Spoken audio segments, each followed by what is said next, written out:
Մենք սկսեցինք հավաքը մեր բազայում, որից հետո տեղափոխվանք արդեն ամսի 12-ին Վանաձոր, եւս 3 օր Վանաձորում անցկացրեցինք հավաքը, կարծում եմ հասանք մեր նպատակներին, շատ լավ հավաք ստացվեց։ Նպատակը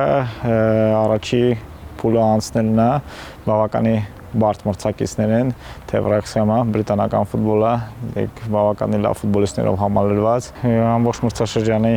խաղերը, որ իրանք խաղացել են, վիդեոզապիսները կա, վերլուծել ենք, վերջերս նաև եւս մի քանի խաղ իրանք ընկերական խաղացել են,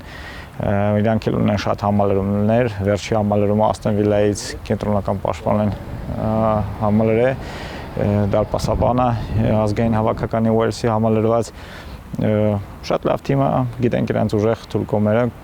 բայց մենք էլ ունենք մեր ուժեղ կումերը։ Պատասխանատվությունը շատ մեծ է, բայց այս ամենի զուգահեռ կա մեծ շարժառիթ, քանի որ յուրաքանչյուրս էլ գիտակցում ենք, որ պետք է անենք մեր ուժերի առավելագույնը, որպեսզի արժանիորեն ներկայացնենք թե ակումբը, թե երկիրը արտերկրում։